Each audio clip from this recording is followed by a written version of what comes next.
Lacho igwijo lisitsho kaloku into yokuba sifike sagaleleka singumthombo phala phambili ekhaya jikelele. Kodwa ngoku singena kwiyure yethu yokugqibela yenkqubo. Xa sifikile awudingi nokuxelelwa ngoba ubukho bethu buyazithethela kubizinqa siyavakala. Namhlanje ke senza njalo, safika sasasaza safundisa sabelana nawe kaloku ngoko sithe sachola kona. Imiba ke esiye sathetha ngayo iquka ke lowo ngokudutyulwa kubulawe umpexesho intloko we-DA kwibhunga lomasipala wasemngeni. Elinye inqaku elingunwaba mlonyeni esithe salijonga ngumba wokubeka phantsi kolwawo bezingisekela mongameli kwiphiko lamaqala e-ANC uMavuso Msimang. Ngisendimlo ukholosa kalubisi umahlongoti. Mbukeleke singena lokugcina nci ihora ohlelweni ekhaya jikelele ngaphambi kokuvala ihora lesibili sixoxe nentatheli yezemidlalo uSiphamandla Mavuso ovele wakubeka kwacaca ukuthi usutho lumabheshankone lubanjwe ngophondo izolo emidlalweni ke we-DStv Premiership njengoba ishaywe yi-Sundowns. Abantu ke yazi hayi bayakhuluma mbukeli hawo makhwela yintoni kanti omunye ke uthe nje ke I wanna marry someone crazy like me. Imagine ke mina no baby sesihleka ukuthi sikhohlwe ingane down. Ngimzwile lo webesho. Hayi cha ngabe crazy ngempela ungahleka ukuthi ukhohlwe ingane down. Manje stress. Shama levels. Njengoba nje kabuke njengoba singene ehoreni lokugcina ngci ake sibheke ihamba phambili.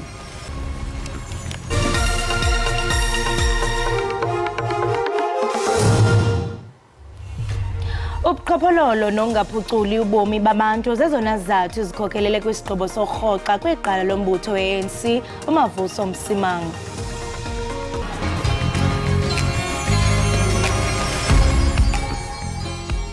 Sanibonani umpumi lo ngisintshe qhubekani nibukele ekhaya jikelele nisitholele isport, entertainment kanye ne-current affairs. Mina nawe sophumelela noma ngabe sebemelene nathi thando lwethu lomelele noma kungaphelo kwalomhlaba ekhaya jikelele.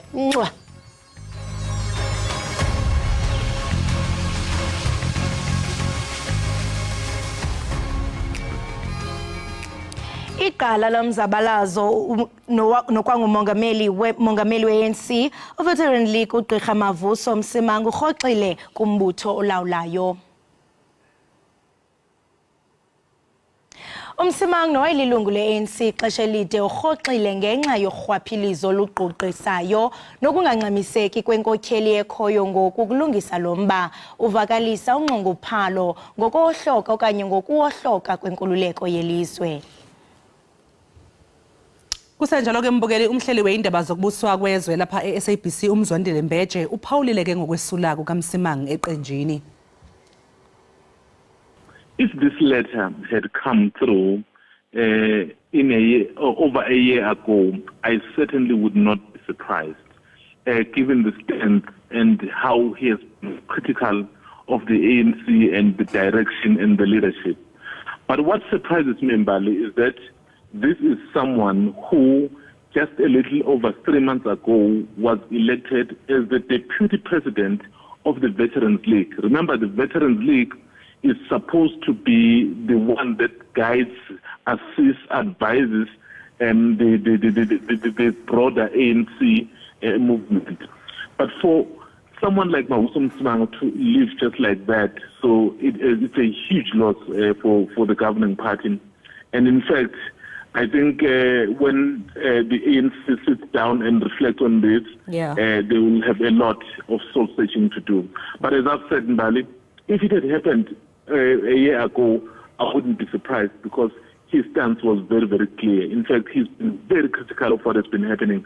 But I thought he had perhaps found a way back into the ANC and perhaps working towards obviously renewing the ANC, as they've been saying. Ibhunga lesizwe lamaphondo livotele umthetho osayilwayo i-National Health Insurance. Amaphondo asibhozo kwalithoba votele ukuvuma lo mthetho uyilwayo. Intshona Koloni votele ngokuchasene nawo. Imibutho yezempilo osomashishini kunye namaqela aphikisayo ayichasa ngamandla inkqubo ye-National Health Insurance ekulindeleke ukuba iphunyezwe ngokwamanqanaba xa umongameli uCyril Ramaphosa eyivumile. Inkqubo ijolise ekuboneleleni ngeenkonzo zempilo ezisemgangathweni nezifikelelekayo kubo bonke abemi boMzantsi Afrika. Imindeni yezisebenzi zasemayini Impala Platinum kanye nalabo abebezokhalisana nayo bahlanganyele enkundleni yezemidlalo yasehostela eSimunye eRustenburg enkonzweni yesikhumbuzo sezisebenzi eziyi13 eyishone ngesikhathi kuqashuka intambo yekheshi izisebenzi eyingena ngalo emgodini ngesonto ledlule. Amakhulu ezisebenzi zasemayini kanye nemindeni yabashonile bahlanganyele enkundleni yezemidlalo emayini Impala Platinum ukuzobhonga emswaneni. Abayisishiyagalombili kwabaphangalele badabuka e-Eastern Cape. Imindeni ithi lahlekelwe kakhulu kanti isola imayini ngobudedengu. We are really wounded because xa sixinga nzulu sinayo into ehambe ithi ibe khona i-carelessness. Leyo yona inakusuka ncam because one of the things esonzakalisayo sohlukene nabo sinezicwangciso kanye sine-plans zamakhaya wethu. Abebethamele lenkonzo yesikhumbuzo kubalwa kubo iphini likangqongqoshe wezamandla namagugu ambiwayo nelinxuse izimayini ukuthi zikubeke eqhulwini ukuphepha kwezisebenzi. I am stating here today that if the mining houses cannot mine responsible and safety, then they must not mine. Umengameli wenyana yezisebenzi AMCO uthi kuyakhathaza ukungaphephi kwezisebenzi emayini. They pay the ultimate price. If it's not with their lives, it's about their limbs. Uma umsebenzi wasemayini impilo yakho awuhlukanga nokuthi death sentence. Kulindeleke ukuthi izisebenzi zifihlwe kule mpelasonto esiya kuyo. Ezingamashumi-30 kwezilimele zisesibhedlela kanti eziyisishiyagalombili kuzona zisesimweni esibucayi. Singathanda ukulumkisa ababukeli abanenhliziyo ezinovakalelo malunga nalengxelo ilandelayo. Luphila ngoloyiko usapho lwentshazana neminyaka 19 yaseJericho eMntla-Ntshona eyabulawa yaze yanqunyulwa amalungu omzimba. Njengoba kuqhubeka umkhankaso wezinsuku eziyishumi-nesithupha wokulwa nodlame olubhekiswe kwabesifazane nezingane, sekuphinde kwaphangalala omunye wesifazane ngesihluku. Umndeni wakhe usale ushaqekile. I don't know them, maybe they know us. Even when we go to bread, maybe they can see you, maybe they can kill us also or do whatever they want. We are not safe as a family also. So we need a serious justice for us so that we can have peace and closure in our lives. Ukhonze Makhubela kukholwa ukuthi walandwa emsebenzini abesilisa abane wagcina engafikanga ekhaya. Bana ba rona ha ba safe. Kafushane uthi izingane zethu aziphephile, asazi ukuthi uhulumeni wenzani ngalezi gameko, akusiyo ukhunsi yedwa owehlelwe ilomshophi. Yabanyana babahlokofetse. Ishoshovu zithi kuyakhathaza ukuthi lesi sigameko senzeke ngalesi sikhathi salomkhankaso. We have been fighting and we thought that the community is fine with the gender-based violence, no gender-based violence. So we are surprised what happened. I don't think they are from this community. I think they are outsiders. Amaphoyisa asaphenya ngalesi sigameko. Asenqanqa abangaba nolwazi ukuthi baxhumane nawo. Kuhlahliselwe inamhlanje ukulalela kwesicelo sebhayili somsolo wokuqala uEmmanuel David osolwa ngokugqekeza eplazini likaMengameli uCyril Ramaphosa ePhalaphala esifundazweni iLimpopo. Lokhu kwenzeke enkantolo yeMantshi yaseBilabila. Abasolwa uEmmanuel Davis Floriana kanye noNdilisho Joseph babhekene namacala okugqekeza, ukweba kanye nokuhlela itulo okugqekeza ngenhloso yokweba. uDavid yena-ke ubhekene elinye-ke icala lokushushumbisa imali. Emzamweni wakhe-ke wokuthola ibhayili, uDavis utshele inkantolo ukuthi uzoliphika icala wathi angeke alibalekele icala. Uthi uma efuna ukubaleka ngabe kade abaleka, uthi unezingane okufanele azondle, umndeni wakhe uthembele kuye. Umphenyi wecala lawo Lieutenant Colonel Ludishnell nenkantolo ethe abezindaba bangasebenzisa izwi lakhe utshele inkantolo ukuthi umbuso unecala eqinile. Ephikisa-ke isicelo sebhayili sikaDavid utshele inkantolo ukuthi abakwazanga ukuthola imininingwane yekheli lakhe. During the investigation, I could not determine what the applicant's regular permanent address was. I had obtained various addresses during interviews with witnesses and from documents provided by banks, lawyers and from open source information. Limathumba ntaka kwindawo ezininzi kanti ke njengoko kuyintseni khona nezibhaxo zenkungu ngoko ke uba ngabe uyaqhuba qiniseka uqhuba ngononophelo nalo uqikelelo lwemozulu.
Sikwamukele mbukeli wekhaya Jikelele, sibonga kakhulu ngokuthi ke uhlanganyele kanye nathi kusukela ekseni ngehora lesithupha kuze kube ibanje. Njengamanje ke mbukeli sesikhathi sokuthi ke sibheke ke indaba ehamba phambili ama trends.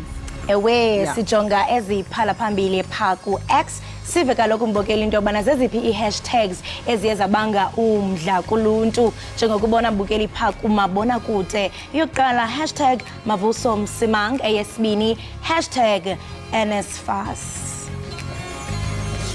Ngokusho kwehhovisi lomgcini mafa kuzwelonke imali yokuxhasa imfundo ezikhungweni eziphakeme izokwehlisa ngesizumbulu esingu 13.7 billion. Kodwa ke njengamanje mhlawumbe ke sibheke laphayana i-#Mavuso Msimang ebese ke sobuyela mbukeli lapha kwi-NSFAS. Kanti mbukeli iqala lomzabalazo yena kaloku sithetha ngaye kaloku umnomzana Msimang umsekela mongameli we-African National Congress Veterans League urhoxile ke kulombutho emva kweminyaka engaphaya kwama-60. Msimang ke uthe kwileta yakhe yorhoxa sekuyiminyaka eliqela ngoku umbutho ye-ANC ukutyungelela urhwaphilizo oluquqisayo esingatsho kaloku into yobana linoziphumo ezimbi kulawulo kwelizwe nobomi babantu abangathathi ntweni. Umsimang phela ke usole ANC ngokwehluleka ukuthi ihlinzeke umphakathi ngeyidingo nqangi. Uthi futhi ke ziyanda igameko zokuminza kwezingane emfuleni ukugeleza kwendle kanye nje nesehlakalo seyiguli ezashona elife esidimeni.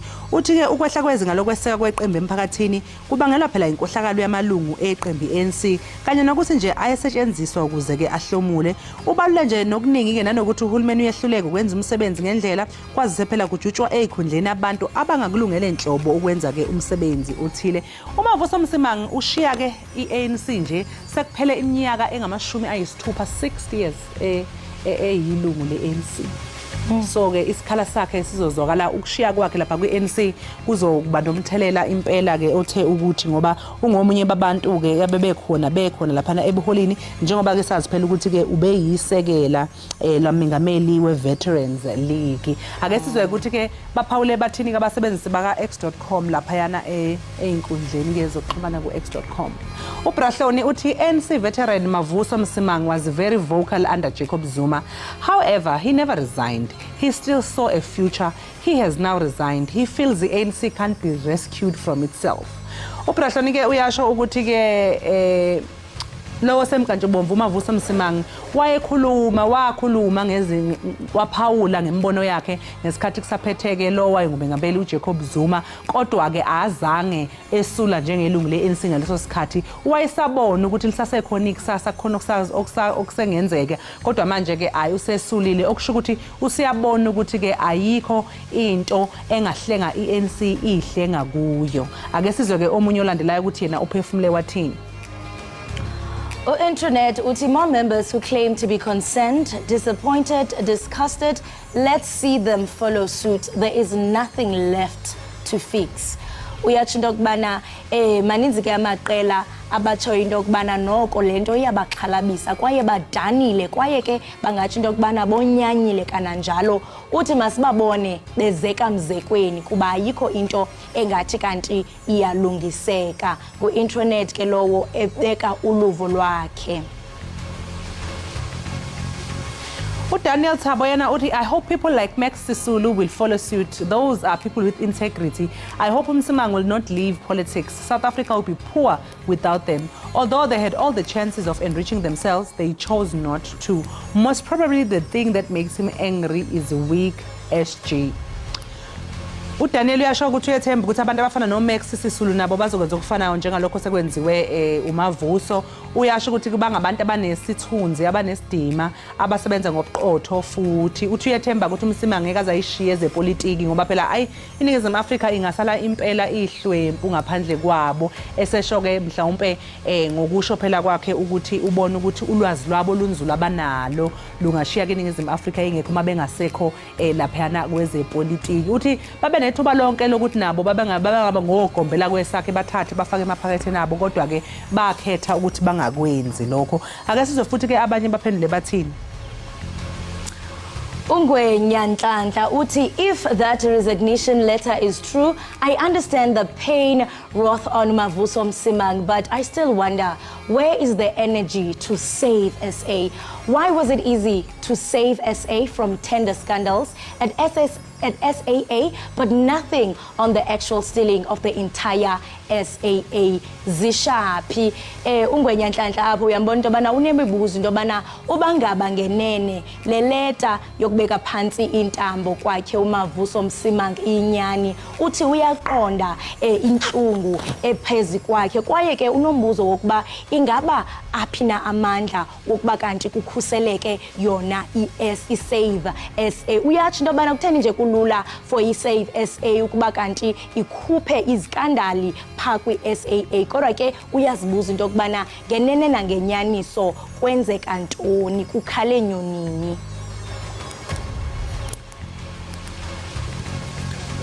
Kanti ke bengabe sibheka ke i-hashtag yethu yesibili ke ithi #NSFAS. Ngokusho kwehhovisi lomgcini mafa kuzwelonke imali yokuxhasa imfundo ezikhungweni eziphakeme izokwehlisa ngesizumbulu esingu 13.7 billion wamarandi. Lokhu ke umbukeli phela kuzoholela ke kutheni indimbane zabafundisi aledengwane kwazise phela isikhwama esixhasa abafundi ngemali NSFAS sizokuthola kunzima ukuxhasa iningi labafundi ngemali. Kukholakala ukuthi ke NSFAS yenza imizamo yokuxoxisana nehhovisi lomgcini mafa ukuze kutholakale ke phela isixazululo esingcono kulolu daba.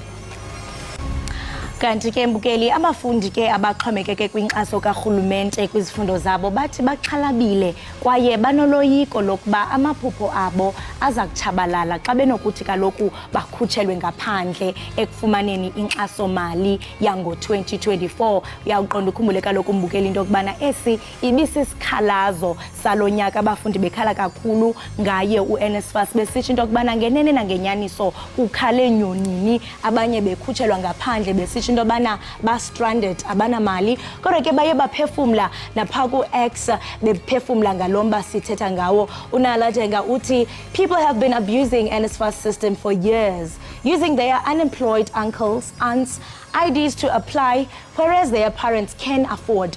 People have kids and put absolutely nothing aside for 18 years towards their children's education. The collapse of the NSFAS scheme was inevitable. Uyatsho into kubana abantu kudala behlukumeza uNSFAS for iminyaka besebenzisa ke omalume noanti baba bangasebenziyo besebenzisa iID zabo ukuze babe kanti bafaka izicelo ngelo xesha ufumanisa into yobana abazali babo bayanako ukuafoda ukuba kanti babanikeze imali yokufunda. Uyatsho into yobana abantu abanabantwana bekumele into yokubana bathatha iminyaka noko engamashumi anethoba 18 years ukuqinisekisa into yokubana umntwana ubulungiselela imfundo. Zizimvo zabantu ababhalileyo chunce besijonge abanye bathe bephefumle besithini.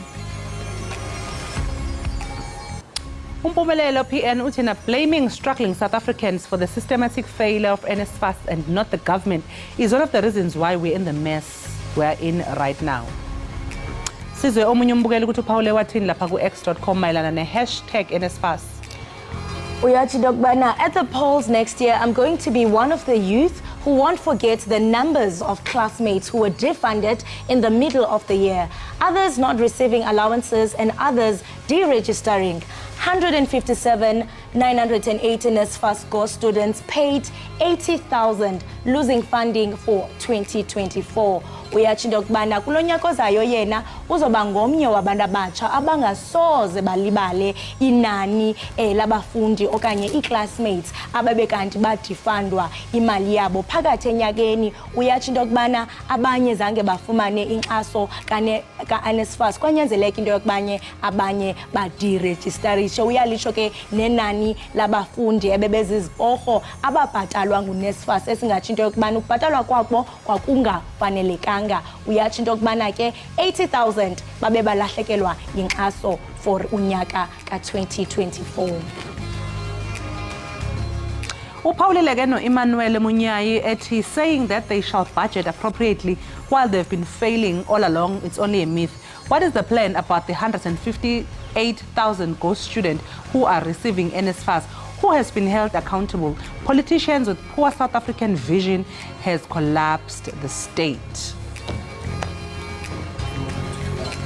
Ayike mbukeli ke bekuyiyo ke imbono ke yababukeli iphinde sikhumbuze ukuthi bekuyimbono yababukelileyo ngakho ke iSABC kanjalo neEkhaya Jikelele angeke baphawula ngokukhononda okungase ke kuvele ngayo. Ewe mbukeli ngoku ke masithi qhwi evenkileni usabukele iEkhaya Jikelele.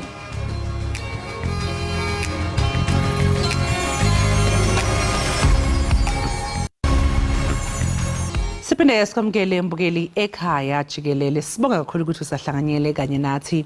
Ishisandlu eliseGauteng eNorthwest kanjalo naseFree State libeka impilo yabantu engcupheni njengoba phela amazinga okushisa esefinyelela nje kwangamashumi amathathu. Ukuqhubeka kwalelishisandlu ke kuyinto edala okukhulu ukhathazeka ngenxa yeinselelo zezempilo ezihambisana nalo. Uxoxa kabanzi ngalolu daba sixhumana noDokotela uMikhi Ndabeni. Dokotela uNdabeni sikubingelela sikamkelela Ekhaya Jikelele. Sibonga kakhulu ngesikhathi sakho namhlanje kuseni. Hello sisi ngibonga. Dr. Sicela nje usichazele ukuthi ukuchayeka elangeni isikhathi eside kuyithinta kanjani impilo yabantu ikakhulukazi ke eindaweni ezifana neGauteng Northwest kanjalo naseFree State. Okay, ngizozama ngoba mina ngibased eEastern Cape. But ilanga linobungozi kakhulu shothi yamxoxa so ngizozama umix.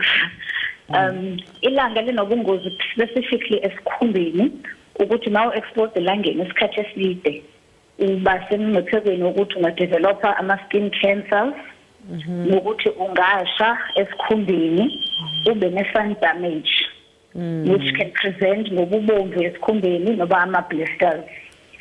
Nokunye ukuthi ingakwenyusela i-blood pressure ngoba uzibona ukuthi ukhathele manje inhliziyo yakho ibetha ngamandla so uma unezo problems zezinhliziyo ingayi-affecta nayo.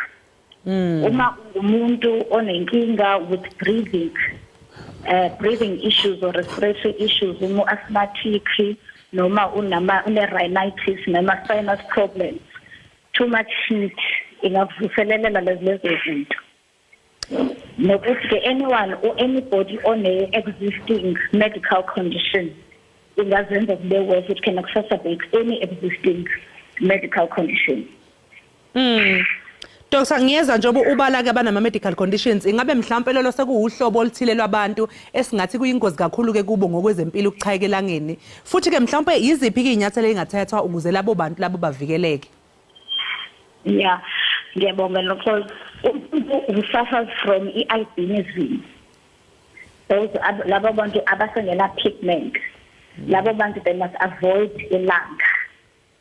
Normal there must be izinto in place ukuthi bathole sunscreen because bona esikhumbeni sabo abananto lutho ukuzivikela from the sun itself. Umuntu on the existing any skin condition they need to take precautions in the workplace. Izinto that can be done ukuvikela labo bantu. We make provisions ukuthi if nigqoka uniform on a daily basis kulamalanga ashisa kangaka the employer makazama ukuthi abenzele some cooler clothing. Ingubo ezine air cooling system or air cooling technology noma bagqoke ke ingubo ze cotton. And indlela yokuthi bazikhusele also is to keep away from ilanga itself. Nokuthi ba hydrate ke baphuze amanzi kakhulukazi. Doctor, ingabe zikhona yini ke izifo ezihlobene nokushisa ezingaba khona ngenxa lesimo sezulu futhi iziphi ke izimpawu okungafanele ukuthi ke abantu bazi ngazo? Because general ke ngicela leyo question I think you firstly umuntu will pick up ezinye lezizawuvela and the worst ezinye ezitsha brand new ukuthi zenziwe lilanga itself. Yabo. Umuntu may notice ukuthi isikhumba sakhe sibovu sishile. Umuntu may notice ama blisters. Umuntu may notice ukuthi usoloko ediniwe. Umuntu may notice that unenhliziyo betha ngamandla. They may have excessive sweating, abile kakhulu. Abanye bazodunjelwa yiyawo. So those are the signs umuntu kumele ukuthi athi look out for. Musoqalisa uba nezozinto ubukade ungenazo. Then you seek medical health attention so that we pick things up early. Ngiyabona lapha njengoba sikhuluma nje doctor kune slide lapha esifakiwe ngapha esikhuluma ngeheat stroke ukuthi ena kusuke kushisa isikhumba sisomile kakhulu so izimpawu lezo nanokuthi gcina sekuba khona ngisho nanokudideka komqondo. Yes, uba nayo ne-dizziness, uba nayo ne-confusion, nokudideka komqondo. Zonke lezo zinto yenziwa yi-dehydration. Phela makushisa kakhulu amanzi aya-escape through your skin as well, then you become dehydrated. So ungasaphuzi amanzi to counteract the heat uzoba ney'nkinga zokuthi ube ne-confusion, ube ne-dizziness, ube nama-headaches angapheli. Yebo. So singasho doctor mhlawumbe ukuthi i-heat exhaustion njengokubuka lapha yana njengoba kubhaliwe izimpawu zakhona singasho ukuthi i-heat exhaustion yiyo lena elidela ekutheni ugcina usuthola i-heat stroke if mhlawumbe lezi izimpawu ze-heat exhaustion kungekho okwenzayo ngazo. That's exactly. It's fun ukuthi bengisanohlangana ne-patient. She's a white lady obene-heat stroke. She was ebelele pulling kwakhe and then what dozer off. So she was not sleeping. It was as if rolling.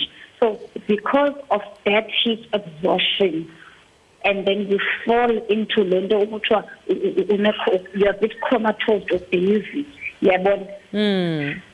So that's the danger of heat exhaustion.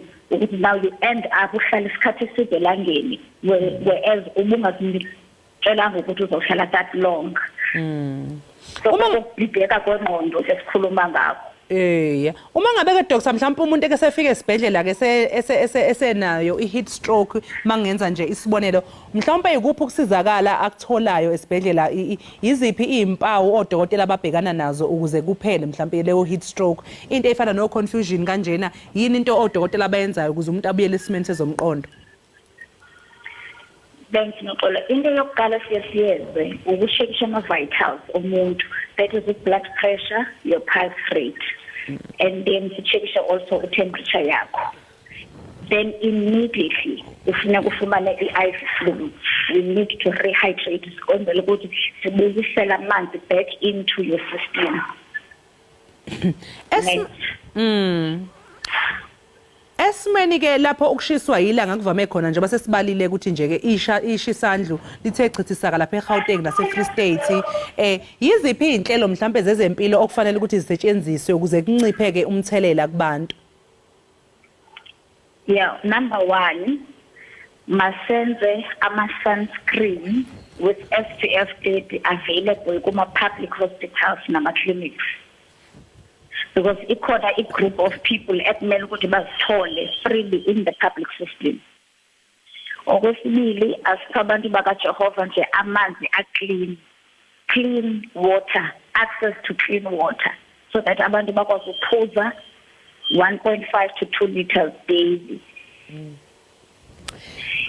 Sesiphetha nje ke doctor mhlawumbe ingabe zikhona yini izincomo eziqondile ezibhekiswa ke kubaqashi ukuze phela kuqinisekiswe ukuthi ke inhlala kahle yabasebenzisi esimene esikahle?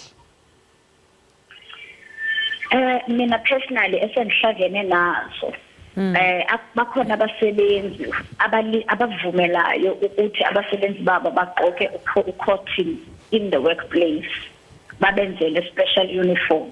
That's one.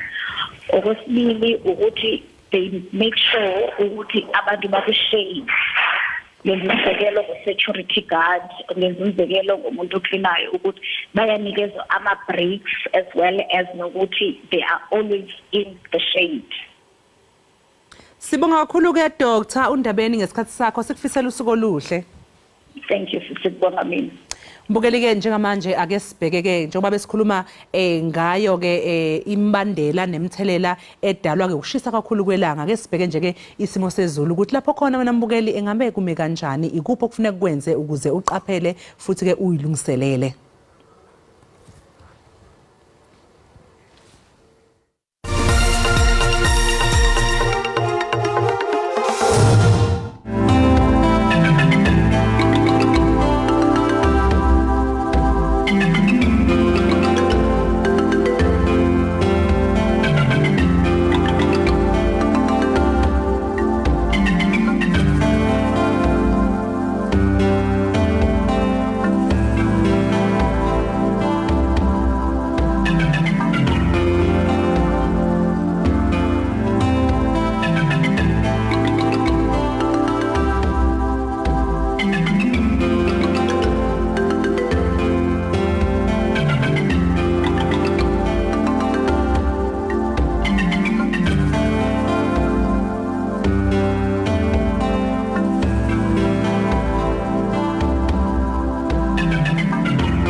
Enkosi ngokuhlala nathi nisasibukele apha ekhaya Jikelele. Alifikanga ligalelekile ixesha leziyunguma ngoku ke ukunyuka intaba yetafile iTable Mountain ngelasemzini kwindlela okanye kwindledlana kuya kusanda. Ingaba lithini imbali yalentaba ithandwa kangaka ngabakhenkethi nalinqaku eligcweleyo liyalandela? Usazi na ukuba intaba yetafile ezinze eKapa iTable Mountain ngelamarhanuka yenye yezona ntaba zindala emhlabeni, ibiyindawo ke ethandwa kakhulu kangangenkulungwane. Nangona kukho utshintsho oluqhubekayo ngenxa yokhukuliseko kunye nokwakheka kwamatye, kuqikelelwa ukuba ingaphaya kwama200 ezigidi zeminyaka obudala. Phambi kokuba abahlali bamaDatshi bafutukele kweli loMzantsi Afrika, intaba yetafile yayilikhaya lamakhoikhoi namasan awafutukela kwisingasiqithi kwiminyaka engama2000 adlulayo. Izizwe zamakhoi zazibiza le ntaba ngentaba eselwandle kwaye bezikholelwa ukuba uthixo wabo uhlala kuyo. ngeminyaka yo-1800 kunye no-1900 le ntaba iye yaphuhliswa kuquka ukwakhiwa kwamadama amahlanu kwafakwa imoto yentambo ukuncedisa abakhenkethi ukuba bafike encochoyini babone ubuhle bedolophu yaseKapa. Kutshanje abasemagunyeni bakhuphe isilumkiso sokuba abakhenkethi babeke iliso kwizigilamkhuba eziphanga abonyuki bentaba. Ukuva banzi ke ngokhuseleko nomba ke uyale ntaba sixhumana ngeZoom noMiken Taplin nongumanejala wepaki. Miken, welcome to the show. Thank you. Thank you for asking me to join you today. Thank you so much for joining us. I mean, it's festive season. We've heard about the crimes in the Table Mountain various times now. And I know a lot of people go to the Table Mountain, you know, for peace and tranquility. But it seems like now they are fearful for their lives. Would you say that the crime has worsened? We have found that in some areas that there have been, you know, certain hotspot areas such as Signal Hill and Lions Head, that there has been an increase over the past few months. But other areas, that's not the case. And we still have our very popular tourist destinations such as going up the mountain itself, up the cable car, as well as our Cape Point on the southern end of the peninsula, which is very popular, as well as the Boulders Penguin Colony, where people like to go. We've got lots of other picnic sites as well, like Silvermine and Newlands, Ekhaya, where people like to go and enjoy the park. Yeah, and I mean, not only enjoying, but also just taking extra precaution. Do you think that the festive season has any impact on crime rate on Table Mountain? And have you had these issues in the previous years, or this year, would you say that it has really worsened? I would say that we need to remember that, you know, Table Mountain is a unique national park which is in the middle of a city, and that makes it, it's an open access park as well. So most of the park is free for people to visit. We've got 850 kilometers of trails in the park, and, you know, people can access them from very many areas. So, you know, that also makes it very accessible for tourists and locals, also accessible for criminals as well. So any crime that's happening in the urban area spills over into the park. So, you know, we ask people to take extra precautions, as well as we have put a lot of measures in place. We're working very closely with South African Police Service, as well as with the City of Cape Town law enforcement, to put, you know, people on the ground. We've got our special operations team, who's got a dog unit that also patrols the mountain. Our rangers patrol on foot, bicycle, as well as vehicle, to make sure that we've got eyes and ears on the ground and can stop any crime in its tracks. Obviously, you will still get incidents that are happening, but it's very important that people understand, you know, what the safety tips are, so that they can also be responsible tourists in their own space. Yeah, before we get to the safety tips, because you mentioned that, I mean, you are working a lot with the SAPS and also some other safety measures that you have put in place, even the operations team that patrol around the city. But, I mean, do you think, I mean, these forums that you've just mentioned, are they enough to actually, or are they adequate for preventing crime? Because I'm thinking with criminals, they may think that they can go to the Table Mountain because it's an open space, yet maybe in the CBDs they may just hold down a little bit because there seems to be surveillance in the CBDs. Do you think enough is being done by all the measures that you have just mentioned? I think that a lot of effort is being put in. You know, we have recently re-established the Table Mountain Safety Forum, where SAPS, City of Cape Town and SANParks meet every week to make sure that we share information about what's happening on the ground and intelligence that we might receive, as well as to effectively deploy our resources on the ground. So I think that there is a lot of effort being put in. There's also a lot of effort being put in by civilians or private NPOs that, you know, are helping us with our safety efforts. So helping to fund things like camera networks. We're working a lot with the neighborhood watchers, as well as with the private security companies, to make sure that we have a coordinated information system. And we can have a coordinated response so that the first, you know, the nearest authority or security company can respond to anything. You know, Megan, I mean, this may really discourage, some of the tourists would really love to visit the country, because I saw a comment of one of the tourists who actually, unfortunately, got mugged, but safely, I mean, she was unharmed. I mean, she said that even though I got away unharmed, the trauma and feelings of violation still haunt me. I haven't had the courage to go back to the mountain. I mean, it's December time, people want to celebrate. People want the tranquility and peace that comes with visiting the Table Mountain. Do you think this maybe can discourage visitors, especially looking at international visitors? And I mean, what is it that you'll do differently to make sure that you attract them back to the Table Mountain? I think that it could discourage some people, but we're not seeing it in our numbers. We actually have seen an increase in numbers.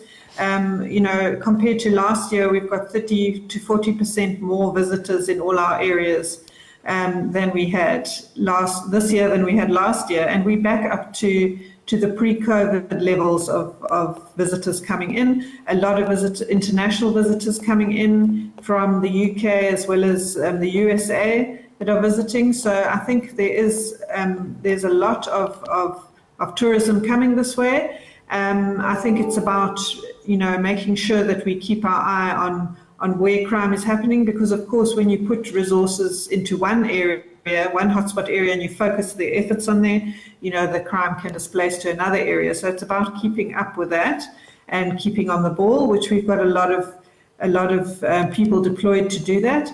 We've also got tourism monitors that are coming on board shortly, that are going to be deployed to all the tourism spots, and they are there to give information to visitors as well as give them tips about safety and security. Yes. So I think it's definitely, people also need to take responsibility for safe behavior. If you're going on a guided tour or in a group, then you're much less likely that anything's going to happen. We encourage people to go in groups of 4 or more, or to hire a guide to take them. That also enriches your experience of what you're experiencing. The guide can give you more information and also make sure that you're in safe areas. Amazing, amazing. It's great that, you are also giving tips, because, safety comes first. And, we want those international tourists in numbers to also boost our economy here in South Africa. Megan, thank you so much for joining us. Lastly, I understand that you are open. Is there anything or something new that you are doing differently? And, what would you say, to visitors who would also love to visit the Table Mountain? Is there anything new that you are doing differently this year? Well, I think just, we're busy getting more people, more park rangers and more of these tourism monitors on the ground. So we've definitely put more effort in. We've got a much better collaboration with all the other authorities to share information and work jointly together. We had a success yesterday where we managed to arrest, it was the day before yesterday, where we managed to arrest 2 guys that have been involved in a number of muggings. They had just mugged some mountain bikers, and with the help of SABC as well as City of Cape Town and our operations team who tracked them with the dogs, we managed to arrest them. So we are getting there. We are making an impact, and I think I'd just like to encourage people to practice safe behavior. So please use the park during the daylight hours, from sunrise to sunset. It's much easier for criminals to hide under the cover of darkness, and it's also not great physically to have to, if you're walking at night, it's much more likely you can trip and hurt yourself. Yeah. So we ask you to go during the daylight hours, be prepared. Take your hiking shoes, your sunblock and your water. Make sure that you cater for all weather conditions and walk in groups. And, if you're wanting to visit one of our very popular sites like the Boulders Penguin Colony or the Cape Point area, where we've got beautiful places for you to have a look at, and you can go and look at where the 2 oceans meet. There we ask you to get there early in the morning so that you can avoid the long queues. You can get in when it's nice and beautiful and the wind's not blowing. And we've also got a very exciting exhibition there that I encourage people to go and visit, which is the early sapiens or the origins of early sapiens, all about the early people that lived along the coast in the park. So that's a fascinating thing to go and look at. So, walk in groups, as I said, and don't flash your valuables about, just practice common sense, safe behavior. Yeah. Thank you so much, Megan, for joining us and also just alerting our viewers on the safety measures that they should use when visiting the Table Mountain, because it's really sad. I mean, you speak about the hours. I was even shocked to discover that at 8:15, the criminal was just on top of the tree and then he jumped on the tourist, the American visitor. So I'm so grateful that you have all these measures in place. We really hope that, the people that will be visiting will enjoy their festive season and also be safe and take safer precautions. Thank you so much for joining us this morning. Thank you, and we look forward to all the listeners coming and enjoying the park this Most season. definitely. It's December, it's the festive season.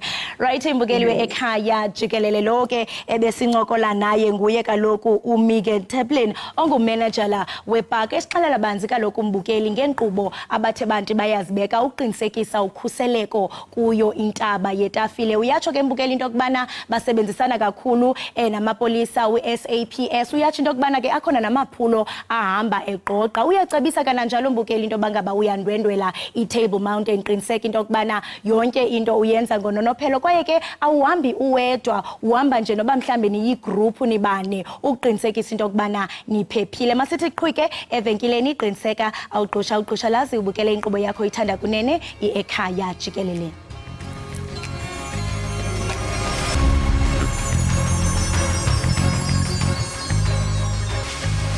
Mbukeli siyayisonga ke manje ingqayizivele yohlelo Ekhaya Jikelele. Mbukeli kumele sikwenze cace sikubalule futhi sikugqamiseke ukuthi kuyintokozo enkulu ukwethulela luhlobo lohlelo ngoba inhloso yalo ukuthi ke uyizwele ngolimi lwakho izindaba ezethulwa inhlangano esakaza ngomoya iSABC. Angithi phela siyakuphumuza ekutheni lokwakhe udizela isingisi insuku zaphuma manje ke sibethulela izinhlelo nezindaba ngolimi owaluncela ebeleni. Abadidiyeli ke balolu hlelo uJanet, uVuyokazi, uNqobeko, uPatience, uzwakele kanjalo noThamsanqa bafika emsakazweni kusasa kuseni iningi labantu lisashaya ubudala ubuthongo lizodidiyela ke izindaba ukuze phela wena uyithole ke zisashisa. Okujabulisa ke umbukeli ukuthi ke noma ngabe kuthiwa ziyavalwa ezinye inhlelo zeindaba ngamaholidi kodwa ke thina siyi-Ekhaya Jikelele asivali ngenxa nje ukuthi sifuna ukukusakazela wena, asifuni phela ukuthi usale dengwane uzizwe ungasenakhaya. Obese inkinobheni ke namhlanje ubuhlako wakwaMuhope kanye nethimba lonke. Igama lami nguNoxolwa kwaMwali, ihlabangane elimhlophe qwa. Sibonge kakhulu ke mbukeli ukuthi uhlanganyele kanye nathi. Ngiyazi ukuthi nizosikhumbula kodwa kukhulekani phela ngoba sobuya kusasa ngaso isikhathi esifanayo. Kamnandi. Nisale kahle.